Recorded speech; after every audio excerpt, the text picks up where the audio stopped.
Starbucks falling this morning after reporting weaker than expected second quarter results yesterday after the close, as the company says its turnaround plan is still brewing. Let's toss it on over to Yahoo Finance executive editor Brian Sozzi for his conversation with Starbucks CEO Brian Niccol. Soz. All right, thanks so much, Brad. Brian, always nice to get some time with you after this earnings day.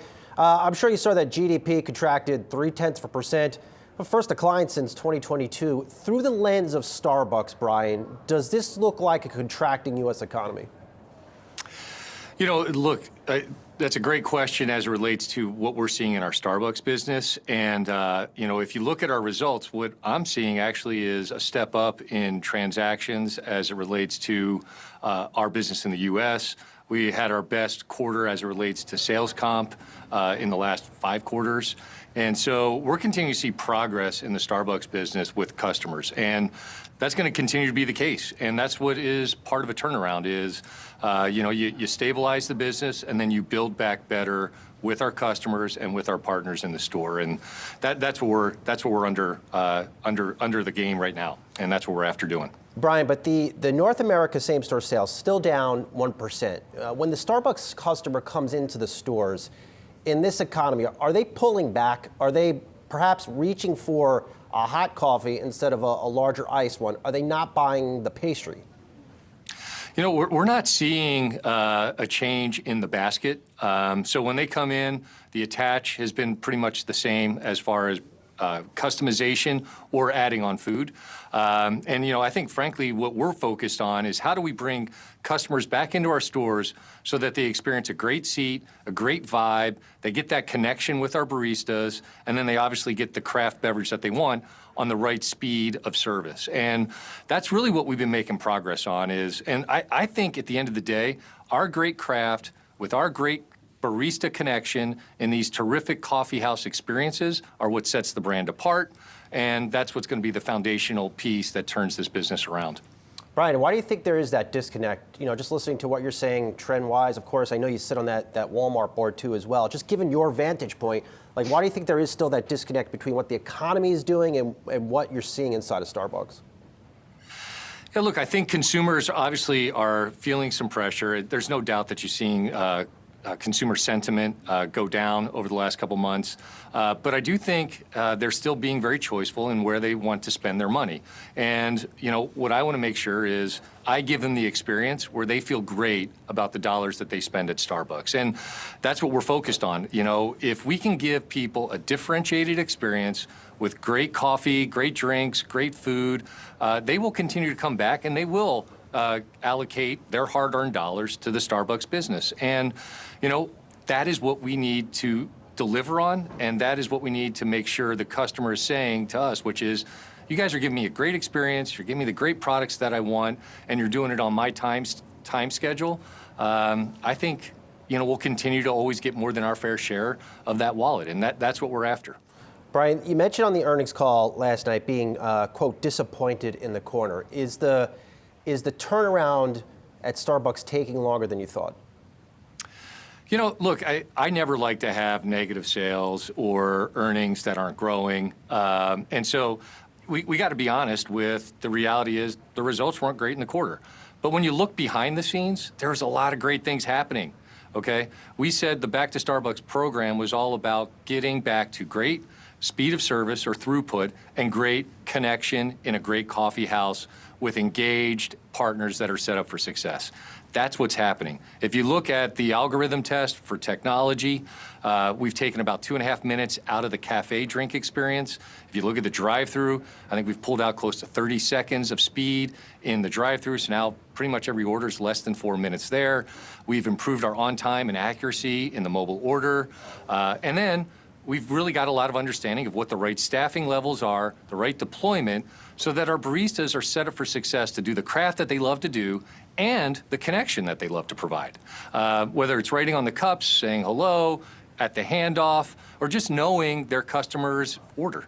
So, look, there's a lot of great things happening in the quarter. The results, not where we wanted them to be, but the progress on the Back to Starbucks plan, exactly where we want to be. Yeah, we're seeing the stock move, Brian. I mean, it's down, last time I checked, double digits, so under pressure. And, you know, from the folks that I was able to talk with, they were surprised by that North America same-store sales down 1%. I mean, do you have a timeline on when that business is back to growth? Look, I think the timeline is when we start delivering great experiences for our customers and set the partners up for success to deliver those experiences, you will see the business grow accordingly. And that's what we're working on. And I'm confident, that's what's in our future. I think you're going to see us grow not just the top line, but also the bottom line. And this is what I keep talking about. It's like earnings is an outcome of us doing the right things in our business, both from a culture standpoint, a people standpoint, and a customer standpoint. We do all those things right, we'll get growth on the top line, and obviously we'll do everything we can to make sure that that growth travels to the earnings. The next two quarters, Brian, should Starbucks be judged more on same-store sales or earnings? I think we should be judged on the progress that we're making to turn this business around. And I think you'll see it manifest itself in a lot of different ways. There's more than just a comp metric and an earnings metric. And I think you're going to see those metrics start to move in the right directions that will then be the leading indicators to say, look, a lot of good things are on the way for the Starbucks business. You mentioned that you are reviewing your store base. Of course, you have your new CFO in there, Kathy Smith, who I know from her time at Target. Does a review mean hundreds of store closures? So what a review means is we got to look at where we have invested money in these stores. Have we done it correctly? And, obviously it can result in some closures. It can result in some renovation. And so those are the things that we have to evaluate. As I mentioned on the call, we are looking hard at what are the costs that are necessary to do a great renovation program. What are the costs necessary to do the right new store builds? And so as we've evaluated what we think that is going forward, we know we got to change versus what we've been doing in the past. And so what I inherited is not a great renovation program or a great new store build program. So we're going to fix it. And that's what the plan is to fix just that. And so we'll do it accordingly. You'll see us do some simple renovations where we can make the coffee house look great again, give people a great seat. We'll obviously be investing in the labor. We'll be investing in the technology behind the labor. So I'm really excited about the work that's to come on our whole building program going forward. When I walk into the Starbucks of the future, Brian, what will it look like? Well, look, what I would hope you experience when you walk into the Starbucks of the future is a great coffee house vibe. It hits you right away. Whether you're coming in to just grab your coffee and go, or if you're coming in to chat up with the barista and sit and stay, I think you want to feel like you're in a special community place. Starbucks has the ability, I think, to make the community space come to life yet again. And I frankly think it's part of the reason why the brand is so important in the world. The world needs these third places. It's where people come together at a local level, support each other, and frankly, just have that connection that I think, frankly, is too lost in too many places. And so that's what you're going to feel. Obviously, you're going to get great craft. You're going to get great coffee. You're going to get service from baristas that care immensely about the work that they do. And then we're going to give you a great seat for whatever occasion you want to experience in our dining room. And then we'll also set you on your way if you want to come through the drive-thru quickly, or you need a mobile order to just be on time for you so you can grab your coffee and go. But that's the Starbucks we're going to be creating in the future. It's going to be one that stands for community, connection, craft, and I think people are going to be really proud to be a part of this brand, and hopefully customers are going to be really excited to be a part of the brand. Brian, lastly, the Trump administration has made a point in its first 100 days to meet with a lot of manufacturing CEOs. President Trump has also met with a lot of retail CEOs, I believe Walmart, the CEO of Walmart and Target recently, but he hasn't met, I would argue, with service companies like yours. And if he has, not the size of Starbucks. As you look at the past 100 days under the Trump administration, how much more complexity has this administration brought to your life as CEO? I mean, I look where you get your coffee beans from. Arabica coffee beans from, Brazil and Colombia? Those are now getting tariffed. Wages, prices for other things are going up. Like, what has it been like sitting in that seat of yours? Look, I think the CEO seat is one of those seats that comes with great responsibility and the world in which we operate. And Starbucks is a global business. It's a global iconic brand. It's got, a lot of complexity, but also tremendous opportunity. And, that's how I always look at these things. I view the the world as a place that's always going to be changing. It's always going to be evolving. And what my job is to figure out how we manage through that change.